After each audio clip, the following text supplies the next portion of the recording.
Hey everyone, this is the Effect Community Call, and here's Jesse. Just start us off. Yeah, it feels strange to not call it the DAO call, right? I also struggle. I still call it the DAO call internally, but yeah, it's sort of a community call now until the DAO is back in action. Um, Not like, of course, we don't have the DAO platform for voting anymore, but I'm really happy to see all the usual faces and active DAO participants that are still attending and around. So yeah, I appreciate you guys. Great to have you guys here. And this call is definitely also to get the community soon to be a DAO again input on things that are happening. For this call, yeah, usually I start off with as usual with some updates. Like we have been working very hard on the product to get it out there. We shared a few screenshots on X like recently, like yesterday, I think, and that's because we are like very confident that it's nearly there. Like we have on the technical front basically covered all the elements that need to go in our first product release. And yeah, the goal, of course, like just like in the last call, that was a little while back. I think I don't know, maybe a month or so ago. Um, we have made like significant steps to getting the product out there. Like I think we can cover like a few details of what we've implemented now. I think is one of our things that we managed to add in this release that we're very happy with is like the login system. Jeffrey can explain this better, like in a little bit. I'm sure he can highlight how that works, but we're pretty happy with that extra feature.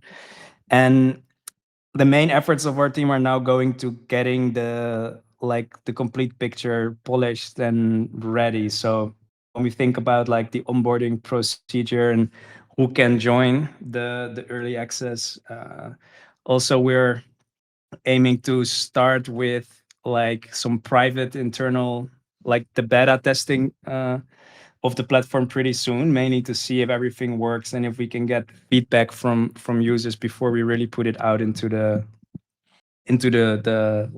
registered group of users. Yeah, those are the primary things we're working on. I think like I will hand it over to Jeff to highlight the like I think the login system would be nice to just describe.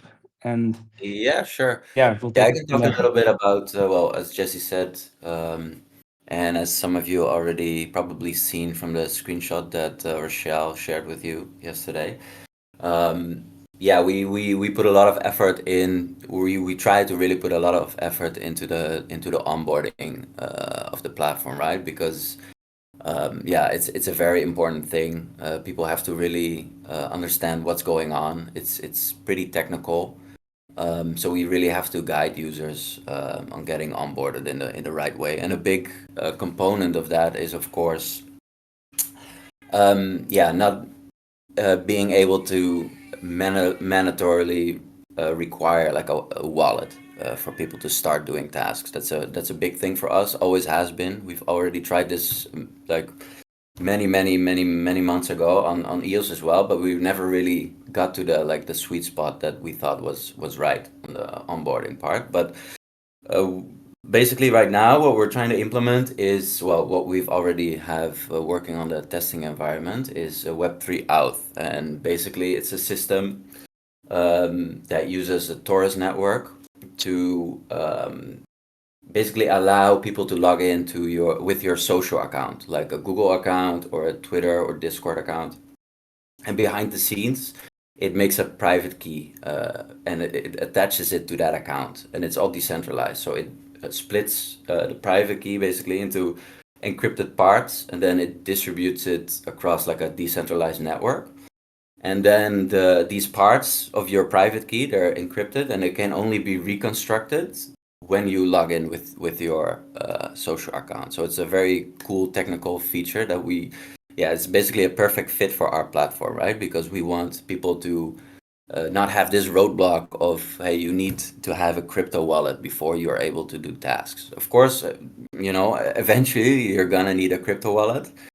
Now, at least, maybe later that will also change, but for now, for sure, you need a crypto wallet at the end to settle your payments, right? So after you've done tasks, you're collecting payments. That's all fine. You don't need any wallet, nothing.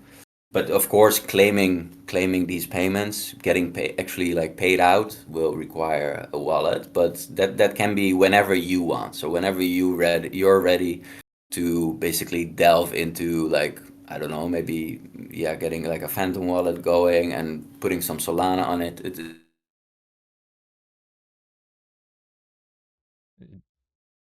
You cut out there.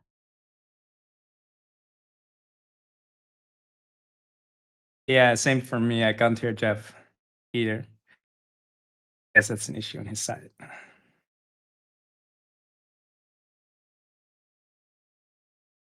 So would you?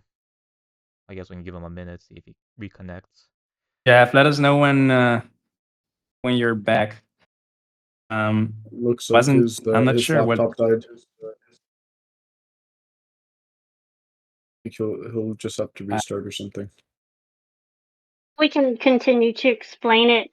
So, like he was saying, you don't need a crypto wallet until at the end when you're ready to basically like claim your payments. So you can log in using your social accounts or your email or your phone, whatever, and you can go ahead and get started. Connect to the manager node and start doing tasks and things. And then once you're ready to claim the effect that you've earned, then you'll need a wallet. So I think it's really nice because a lot of people missed the feature we had before we went on to the blockchain where you could log in, with your email and password. It was really easy. So they found a way to beautifully combine all the different ways into one seamless thing. So I think this will be really positive when we go to onboard workers. Yeah, it seems like a good way to onboard people who are not familiar with the crypto or Solana. And I'm back. Oh my God, sorry guys, my laptop died. Didn't have it plugged in. Nice. All right, where was I? Yeah, so of course the whole wallet part is a pretty big roadblock, right? For a lot of people trying to yeah, just work on the platform. So yeah, we're really happy with getting that feature in there and getting it working properly, basically. Yeah, I don't know if you guys already took off from where I left, but that's all I wanted to say on that part. So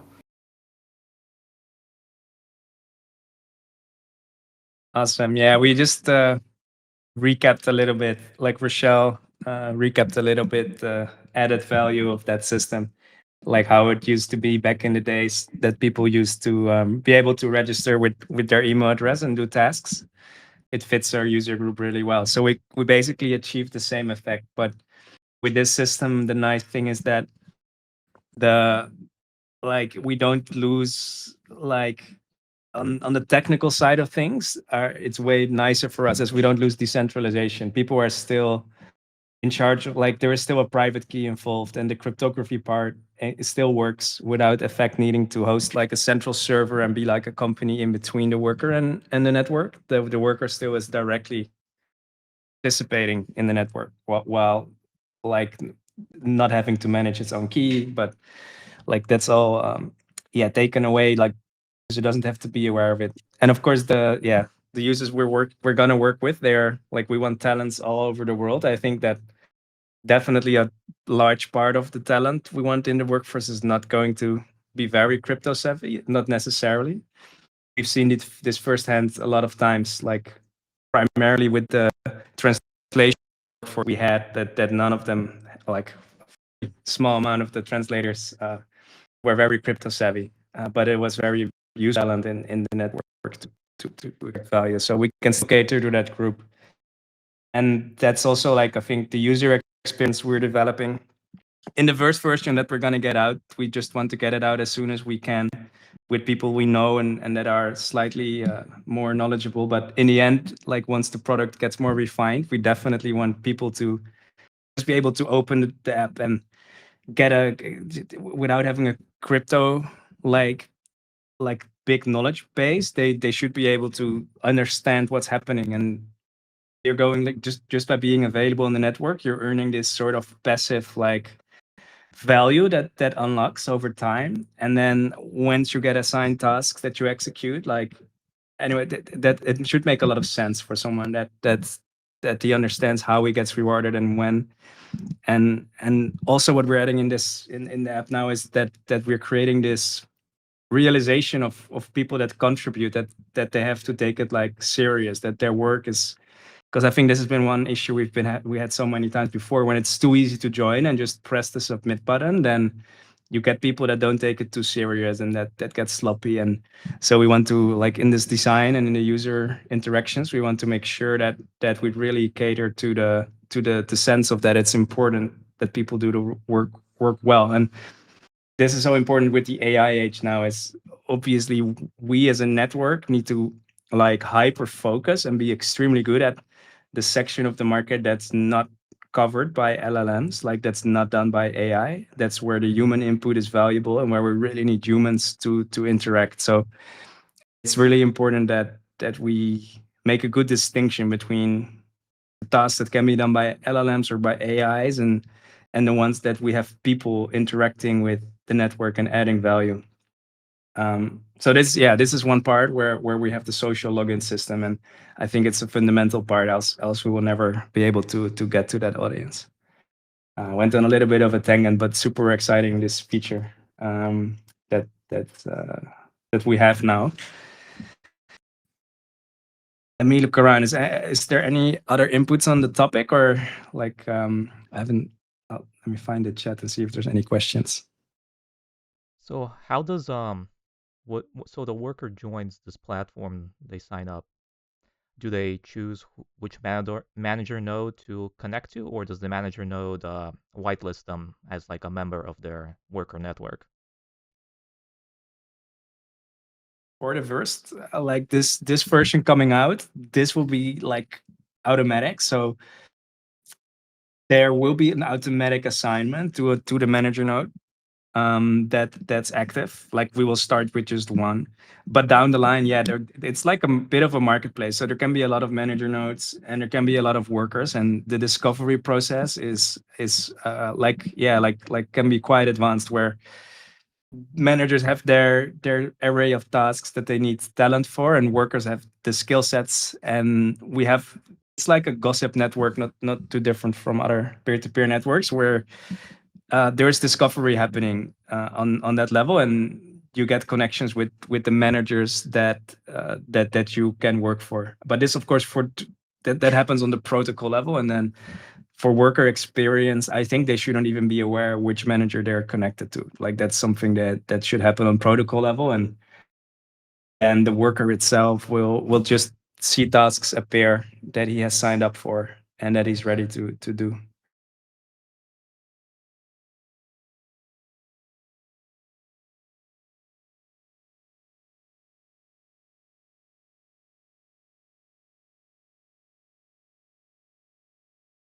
And would you say, is there in regards to, so the worker will join and in this beta that you'll have, and initially it'll just be that base pay, right? That verifying that they're, I guess, capable to complete tasks in the time they are clocked in. Is there like a minimum withdrawal limit? Like you have to earn so much so before you can start like withdrawing, or how does that gonna work? Initially, not really, but this is a good. Yeah, Jeff, you can also take it away if you have some input there. Yeah, I think so. What we had in mind, I think you're kind of hinting at how you're gonna like stop workers from abusing the system, DJ, or are you not? Yeah, I mean, I imagine if someone can join, say, like, you know, just 1 hour or whatever, and he gets, that fraction and Yeah, then creates another yeah, account. exactly. Yeah, so the system we had in mind is not it's actually very similar to what we have already with staking and unstaking. So we can actually leverage these contracts in a very similar way for workers to get paid. So let's say your payment is basically instant, so a manager pays you for a task. But to claim the payment, we could say like there's a minimum amount of time that it takes before the payment reaches you, or maybe it linearly unlocks in a similar way. So you have the manager or whatever authority on the network has time to basically, let's say your tasks are like deemed not good enough, or yeah, you're deemed as like a griefer on the network, right? Then a manager or whatever authority should have the yeah the power of slashing basically, I think. But this is still a little bit undiscovered, as Jesse already said in the beginning. um, yeah, there's not really like a big system in place to prevent, other than we are going to be monitoring the workers, and like very closely follow the task quality for the initial phase, because we need to like yeah, we have to keep a close eye on how the network behaves and how the protocol reacts and those kind of things. So but yeah, in later versions we have to look at systems covering this issue. Yeah, for sure.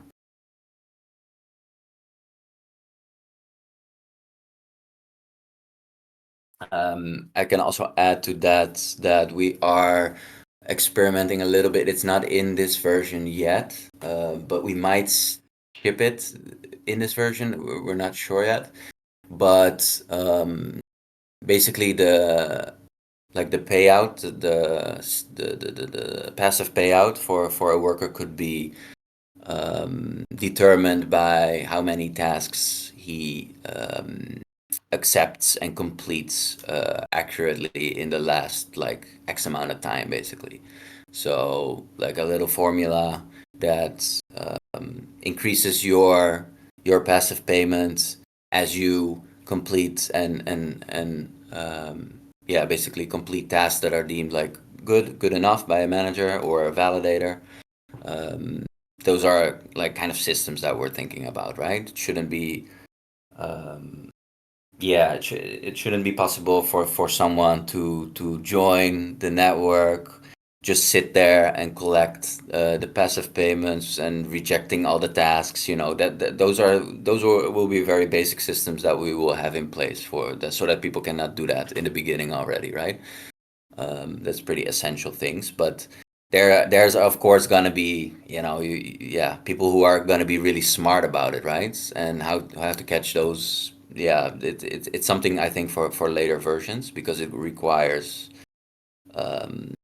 yeah, a pretty like good algorithm, or like some processes where maybe the DAO is involved. Like it becomes pretty complex very quick. So we opted for yeah, basically tackling it later, and now just rolling with like a group of whitelisted workers, basically. Yeah. Yeah, I figure such a thing will be hard to anticipate, so just good, logging and monitoring would be the best way. So, because we can't really anticipate how it will be abused, uh, without besides the obvious ways. But that's good. Do you have an estimate on when like you'll be onboarding like this first like whitelisted, I guess alpha?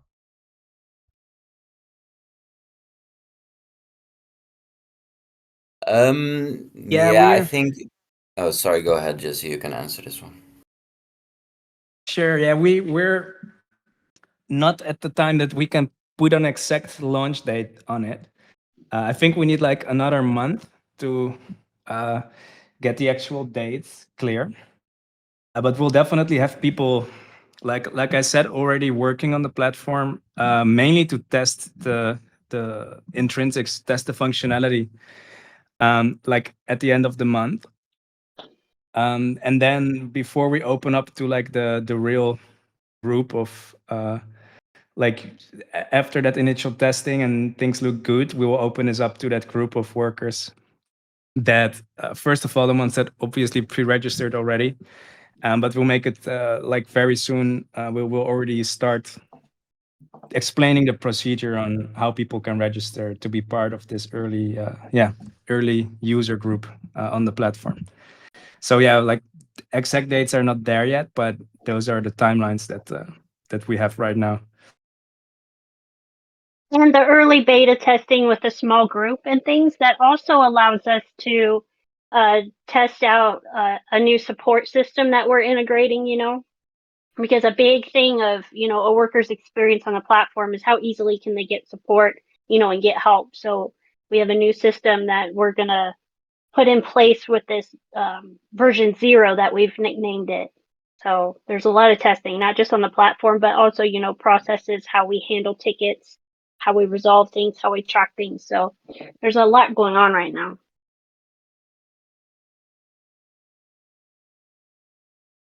Okay.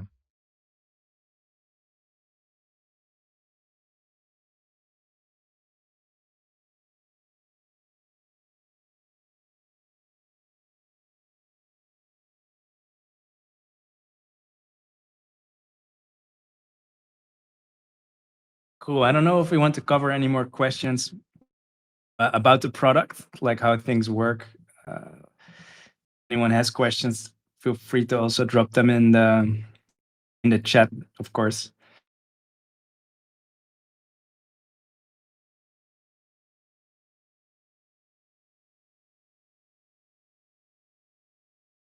I think just maybe to share more information on what I think was important about DJ's previous question, and I think Jeff answered it really well. But we want, of course, to avoid people that can exploit the network by farming fees and like just basically extracting tokens and value from the network without actually providing value, like without actually doing tasks properly, without actually being available there.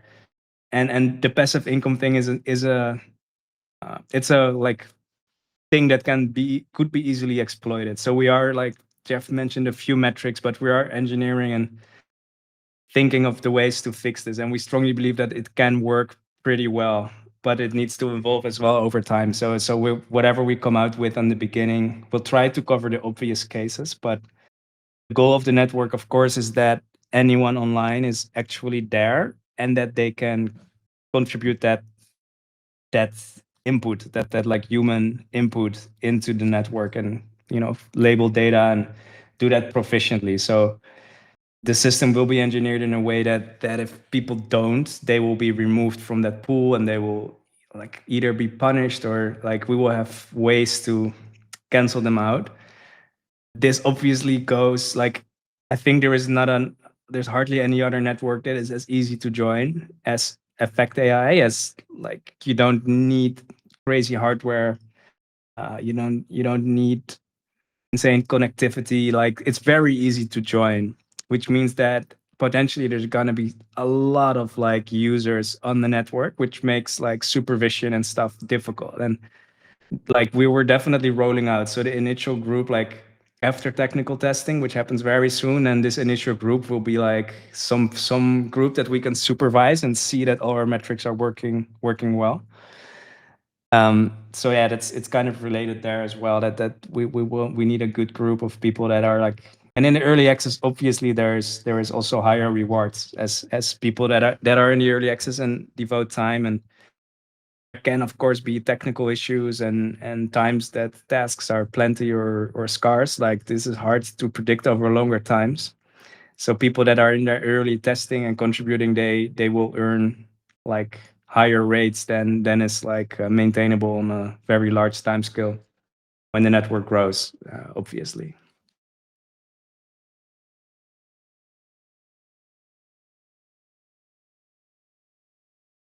Yeah.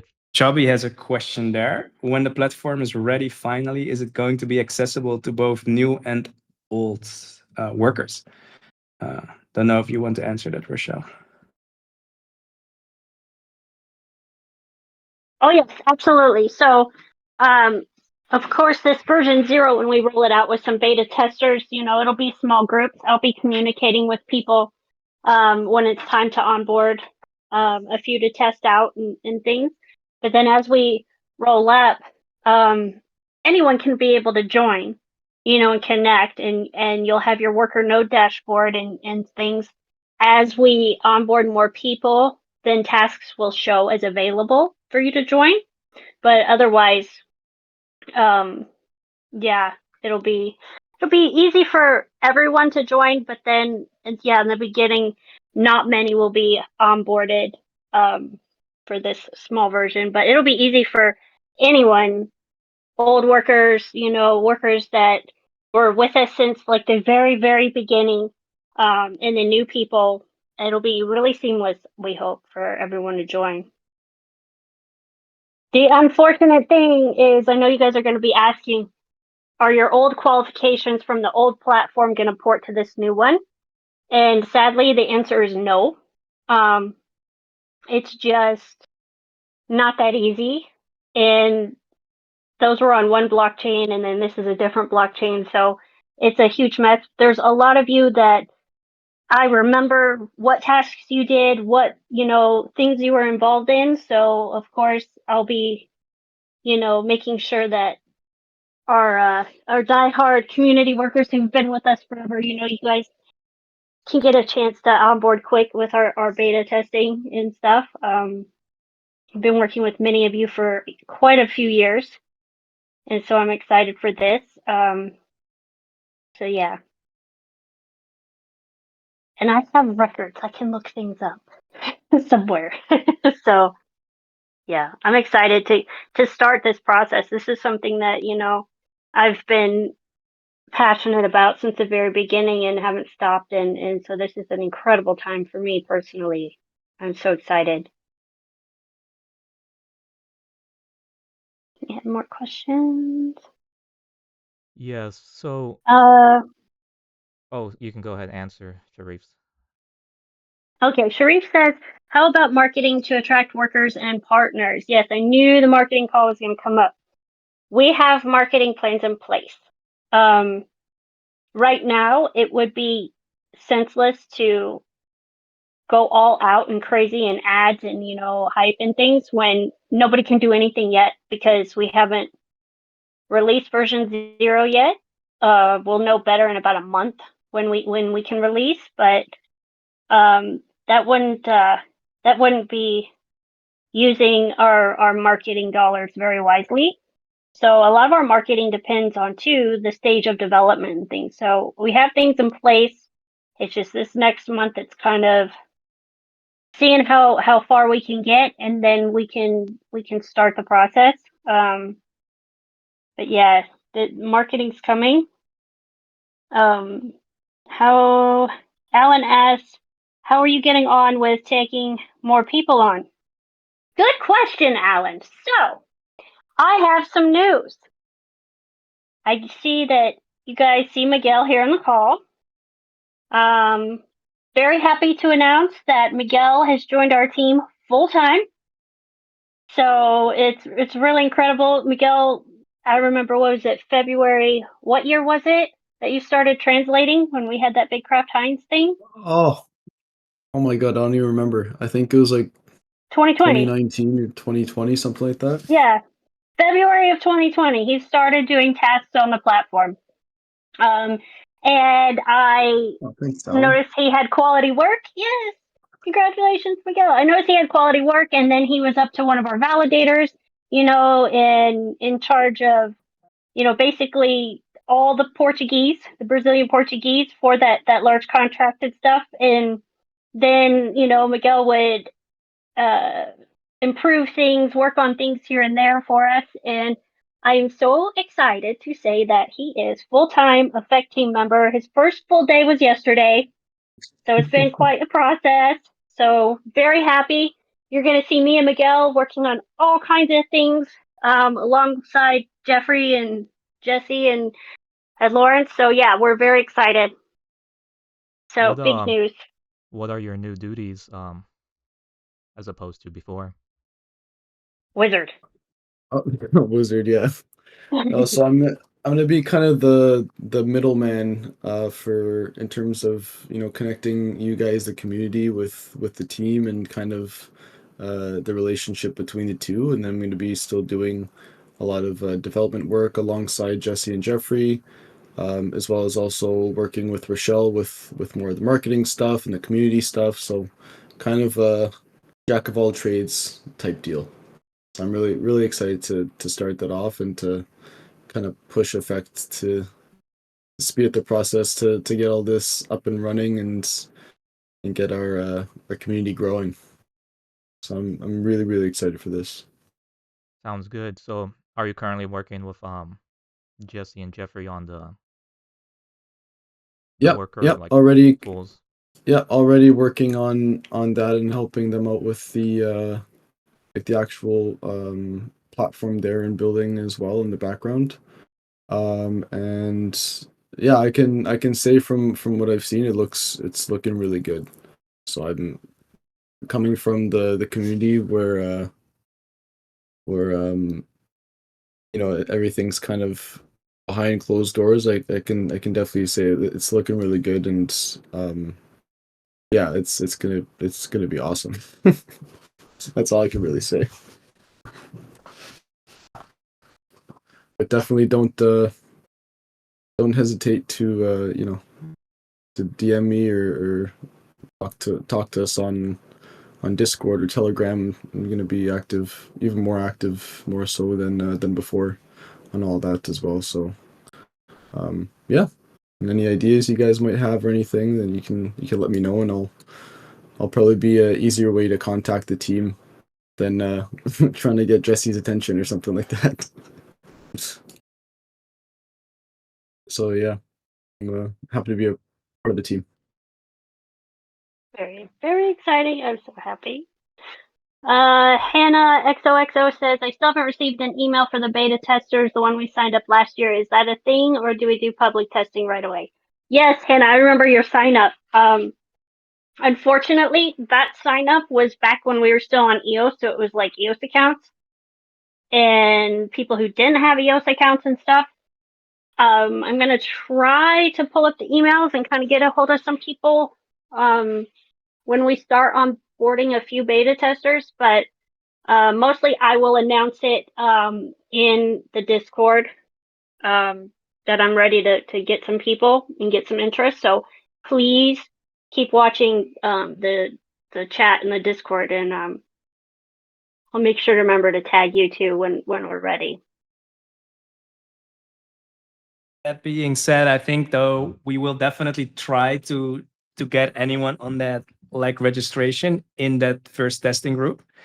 I don't. Yeah, the problem was I don't think everyone had an email in there, so we'll do some digging and contact everyone. But if you're on, like, if you were pre-registered there, you are also pre-registered for that for the new testing group. So we will reach out and let us know if you missed that. The email didn't go out yet, so I guess once it goes out, we will also do a little announcement so people can reach out in case they missed it because of the EOS account thing. Yeah, but I still have the sheet with that, so that will be my first go-to.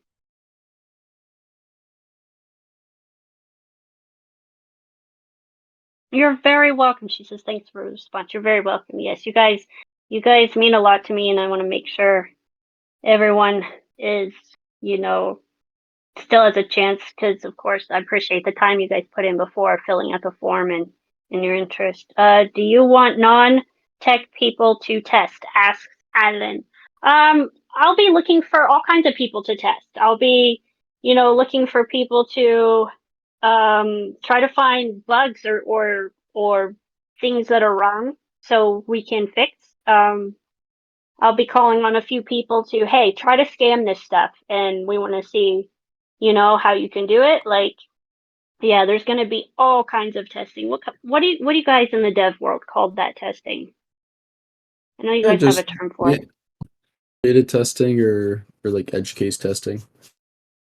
Although I do think that it is a good idea to have kind of a nice range of different types of people, technical and not technical. So I definitely think it'd be a good idea to have a few non-technical people, because sometimes, even though if you're not a developer or something, like, you might have a certain way of thinking that someone that might not be as technical just might not get right away.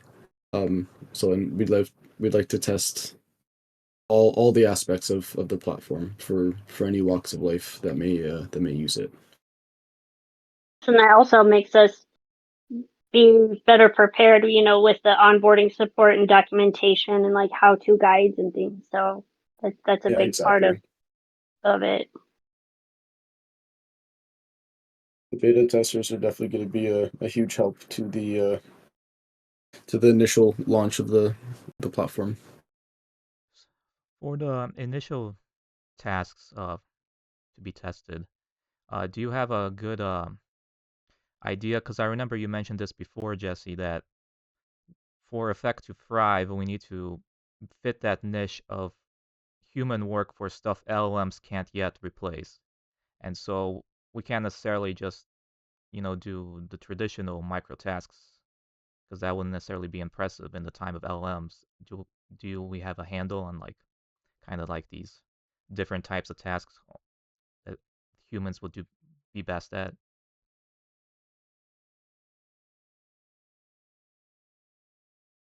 Yeah, this is an interesting topic to think about and talk about. Is it shifts so fast these days? Where that bar, like, where's the difference? Like, it's indeed wild. Like what's happening now, and LLMs can do so many things, and I think it only gets more valuable now.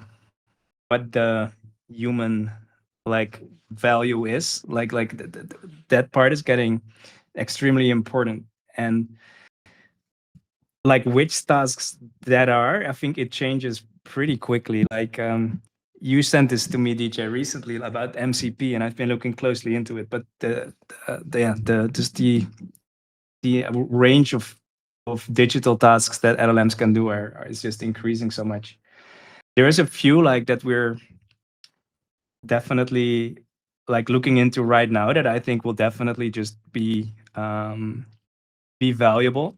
And that's quite actually a range of tasks out there that I think will definitely be useful. For one, like we have some requests also from actual for actual use cases for people that want to compare LLMs. Basically, when you think about slightly modified LLMs, or people are trying to make LLMs way more specialized in certain tasks, for example, using RAGs, using like really smart prompting, or perhaps even some fine tuning, or just doing model distillation. But often the question is then like, which LLM performs better, or does this one perform better than like the baseline or the model that it was distilled from?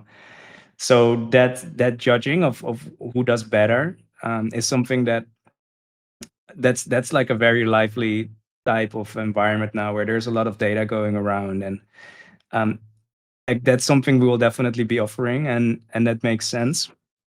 Of course, for that to work, we need to be very sure that our workforce is actual human. So that goes sort of hand in hand, as those tasks are also like um, not extremely difficult and very subjective. I think things that are like a lot of the tasks that humans are really good at will be very subjective ones, which means it's extremely important we identify all of our like nodes, all the people, all the workers as being actual human and being there and putting time in. But like, yeah, comparing different, like almost like LLM arena, but then slight variations that are more, make it very easy for people to see if their model improves on it's like subjective rating. And like there's other things that we were also that we're also right now thinking about adding. Some things are in the sense of content moderation, some things are in the range of like what we're still seeing when it comes to whisper transcriptions and like technical terminology and terminology that's being used in certain like communities, to have that, like to create data sets that will able to fine tune whisper so the transcriptions become very accurate. For example, DAO calls where some terminology just is not in LLM's knowledge or in whisper's transcription skill set. Yeah, there's more, but this is an interesting topic. We've put together like a board with all the thoughts and all the task types that we know of, and some of them people are asking for, some of them we're sort of making up and experimenting with. But I think this is also a great one to involve more people with and to do a bit more publicly. I was thinking about is there might be a lot of interest and ideas from the community. Like what are some sectors that we can really shine when it comes to human input. But yeah, great topic, great discussion point as well. This clarifies a little bit my thoughts on it. Yeah, all those. Is- Oh, go ahead, Rochelle. I was gonna say prompt mining is another one.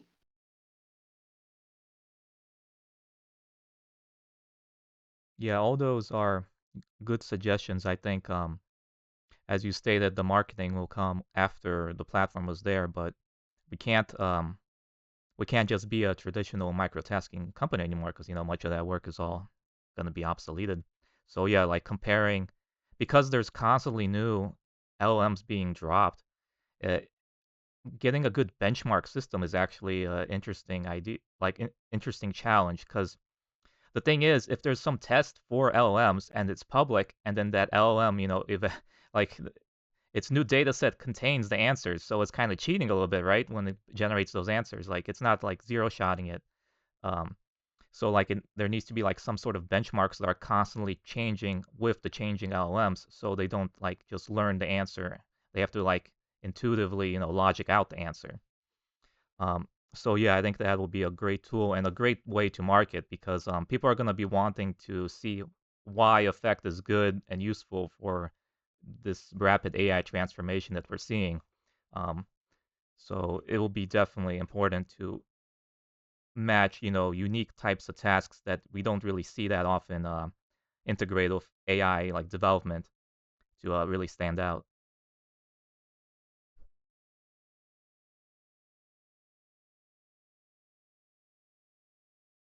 Yeah, like there's a lot of companies that build like a new chat that's in, for example, customer support for some kind of blockchain or something, and then question is always is actually better than like I don't know 0.7 or something, or like the latest. Like people want to know if it's actually better, and that's something you can.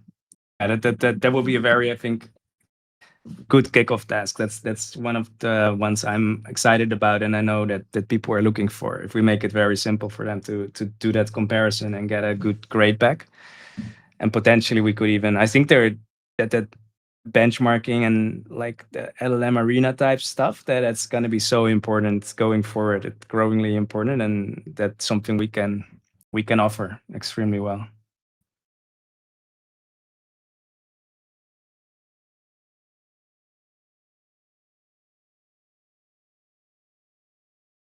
Yeah, that would be, I think, definitely because in the initial months we won't have the requester SDK system, right? It will be all tasks, managed by the foundation, right?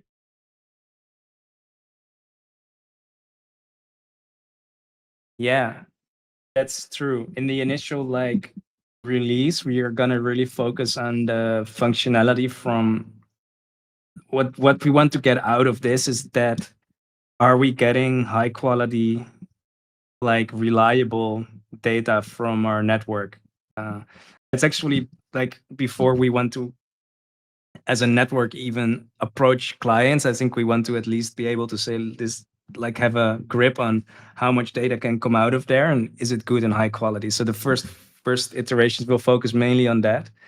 It also gives us a little bit of time to actually like make the interface to companies like nice. It's not easy, but we need to make sure it's well documented. There's technical integrations that fit people. Like the Python SDK we have like needs to, I think, fit in there the next, because I still believe that's really important. But or even the user interface, like we need to work and iterate on those.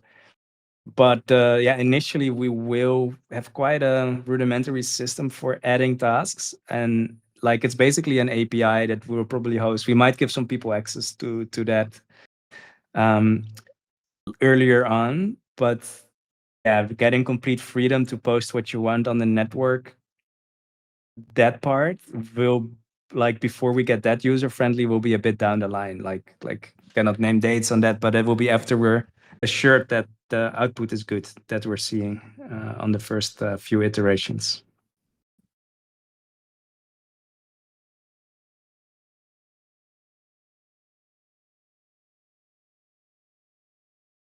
Right. Yeah, so it will be good to have all these tasks, as you said, prove that the workforce can be made reliable, and also kind of market effect as, you know, breaking new ground in microtasking. Yeah, like even having like our own like effect, you know, brand benchmarks would be cool too. Like what is superior for what and stuff like that. It would be cool to get into the break into like the benchmarking, because that's just another way to market by creating your own tests to test LLMs with. True. Potentially something that can get some traction, like if because people are indeed looking for these. It's a bit of a competition, right? Every company coming out with some big model all the time that's supposedly better. Like to have a proper like human validated subjective like what do human find better benchmark is indeed, I think, potentially very like something that can get traction by publishing that publicly and having the effect ranking on these models as an extra one that people can refer to on what's better can be very cool. Yeah, I remember was it last year? There was a push to get some integrations with Hugging Face to enhance data sets. And I remember you mentioned also like perhaps build LoRa's uh, specific for LMMs. So yeah, I mean there's I think we can go on all day about the possible things, but I just wanted to underline the point that it'll be good to break into effects, release of the beta with tasks highly relevant, to the AI industry.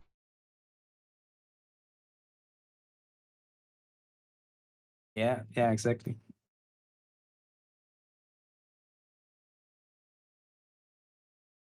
Oh, Alan asks, is there anyone else who's working to achieve what effect is? Um, Perhaps Synthesis one, but they're like doing pretty bad right now. But that's the only one I can really think that's like tangent, like somewhat close to what effect aspires to do, but not necessarily on the same thing. Yeah, I've been looking around too for a while, and definitely not really in the crypto space. There's not really anything like Effect, which is really good. I guess if people want to kind of look more in the centralized spaces, there are a bunch of microtasking platforms out there, but again, nothing really similar to Effect, and it's also just a lot more difficult to one just to get into those centralized microtasking platforms. Like everyone knows the what's it called, the Amazon Turker community, or there's a bunch of them. But the main thing is just the ease of getting in, the ease of use is horrible, and the the kind of micro tasks that you do there are pretty rudimentary. I think the most complicated ones are maybe just like translations and stuff, but I mean that's about it. And I know also, I think it was Hive Mapper has their you can be like a map, you can train their maps now that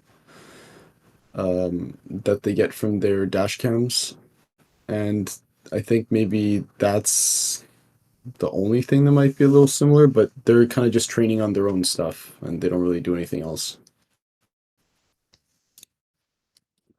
But it would be nice to maybe even integrate with them, or talk to them about like a partnership or something. That'd be cool.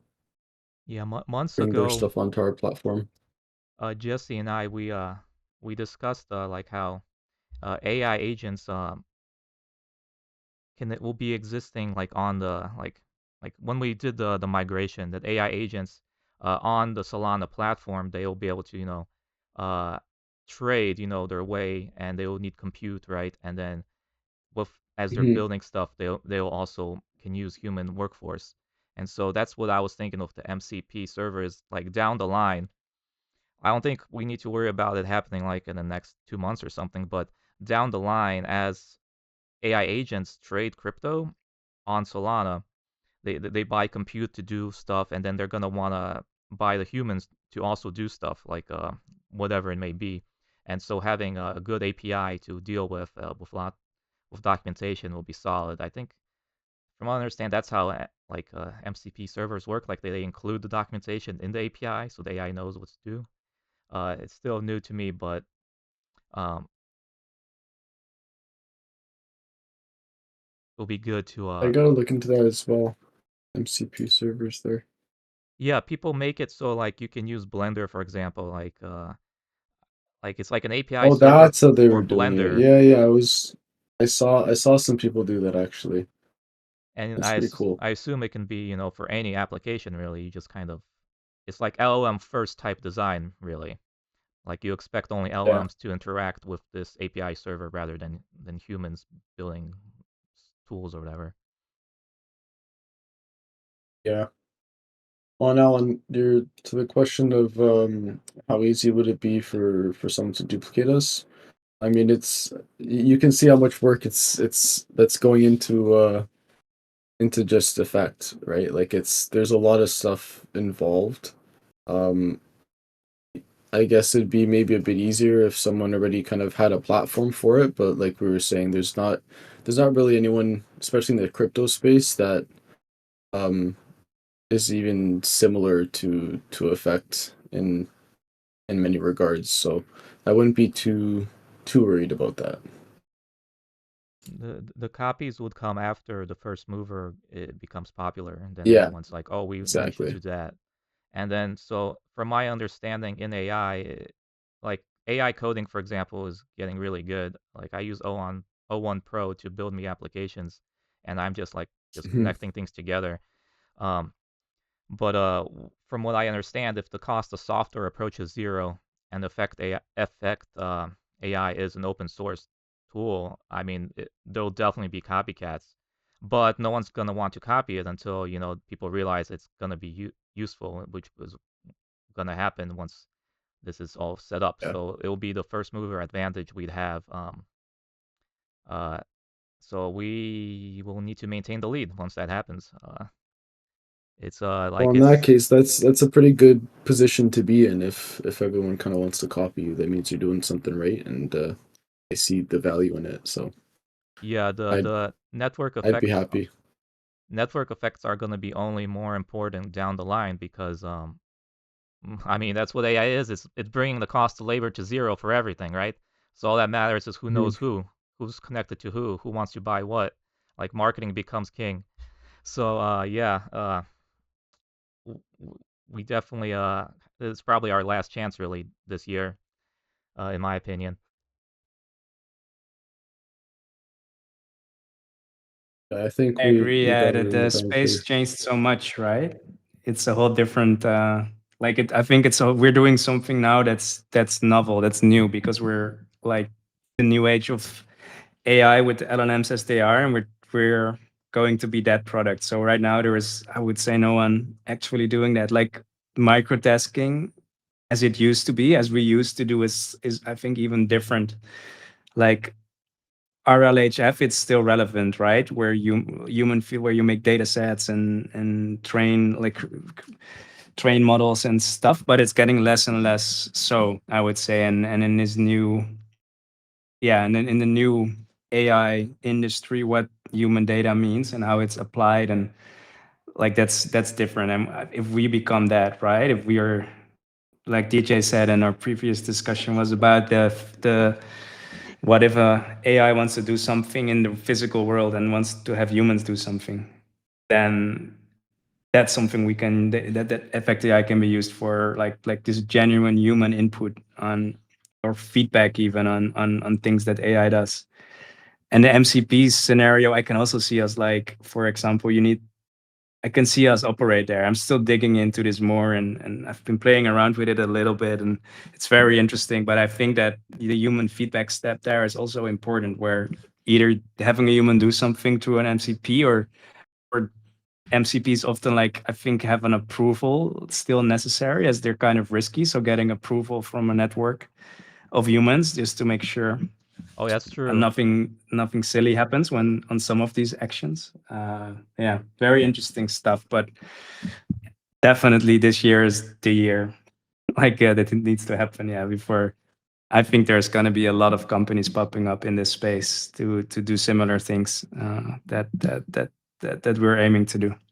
Yeah, you make a good point, Jesse, is that what I read about MCPs is this sort of design, like depending on LLMs for your API, is a non-deterministic. Like basically you could get 99.9% good results and then something like completely bad. Like that's inevitable if you like use it as a API where you're calling it thousands of times, right? And so the question is, how do you deal with this error where like it's not the error is on how it's going to be an error you don't know, like because like with regular APIs you know what failure is, right? With these it's sometimes unanticipated. So yeah, it will be interesting if humans can be used to help alleviate the risks of a non-deterministic type API.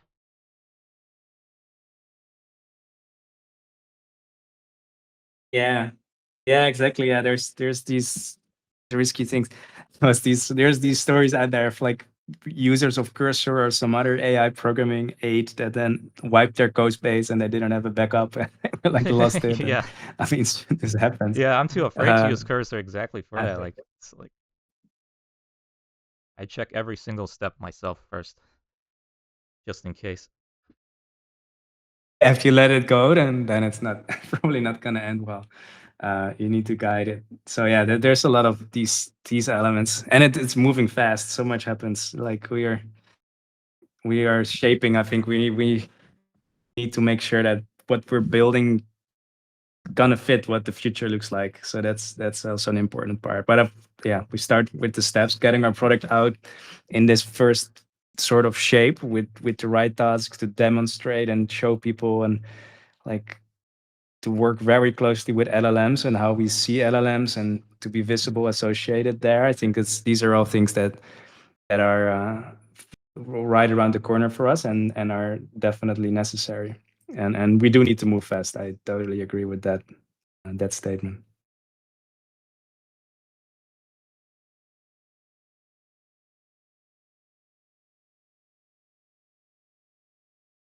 All right. Are there any more updates? I think the only thing I'd add is, aside from all we discussed, we'd also it'll also be good to have a solid roadmap of just written out.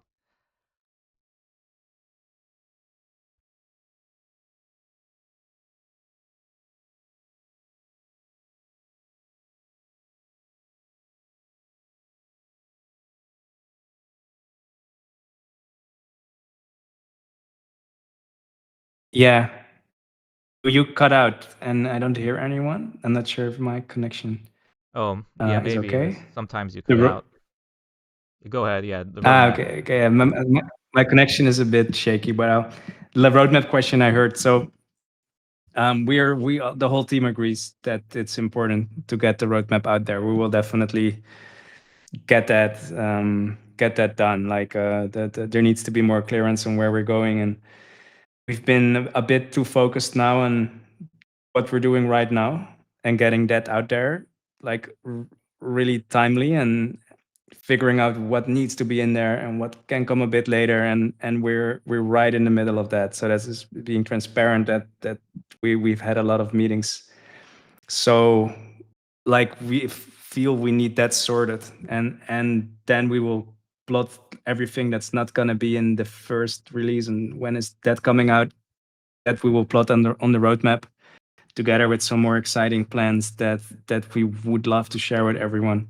So roadmap is, yeah, we recognize the importance, and that's all I can say right now. But we will have one, and yeah, Yeah, just asking combined. for a bit of patience there. But I know it's an important one for the community as well to see what's coming up. Yeah, combining that with because we just need a good white paper too, an updated one compared to the ones like what's 7 years old now.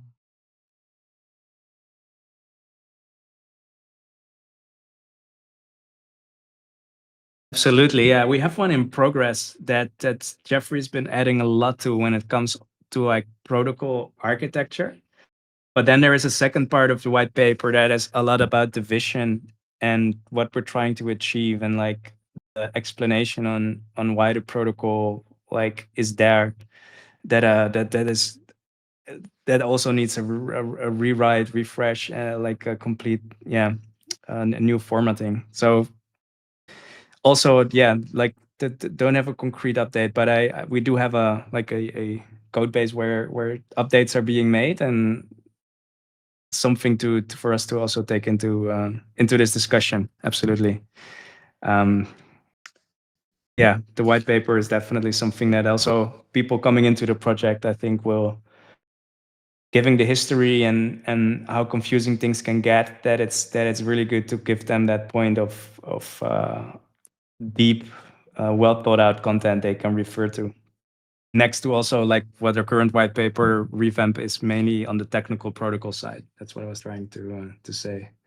That's still lacking a bit of the, yeah, explanation and the deeper, like the philosophical and the more like the vision of what we're doing.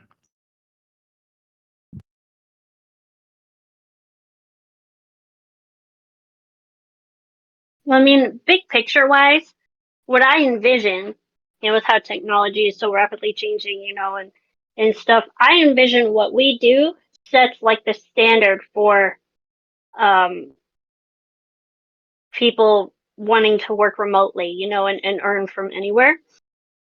I think what we're setting out to do, if we can set the standard of this is how it is, and then other people start doing that too, then I think we accomplish what we initially set out at, back in 2017.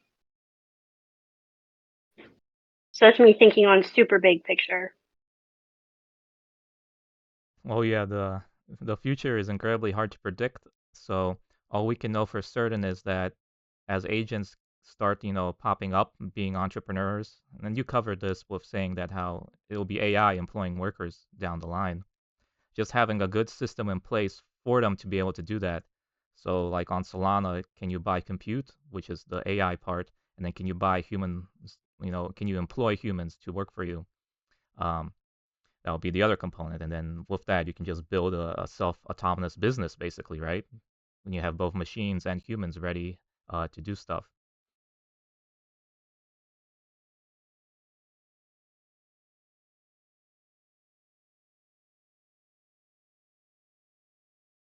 So all this is like really hype, and so having it all written out and being like, this is what we aspire to do, I think that would be a great way to market. That's my opinion.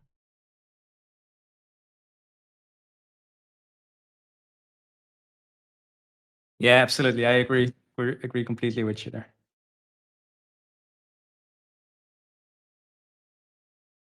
All right, there. Is there anything else you wanted to share?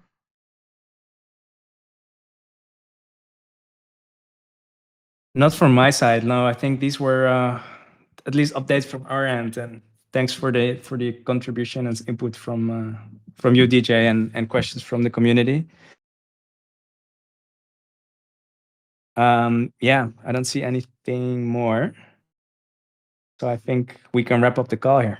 All right, let's then adjourn, and hopefully next call we have a working the beta, right? That you can demonstrate and demo to us, right? Absolutely, yeah. That's the goal. Next call, if it's in about a month. All right, sounds great. All right. Thanks, Have a everyone. good Have a day, good night, one, and until morning. next time. Hmm? Yeah, thank you, everyone. Yeah. Nice comment, Steve. That's funny. No, it wasn't. Yeah. Bye, No. guys. Bye.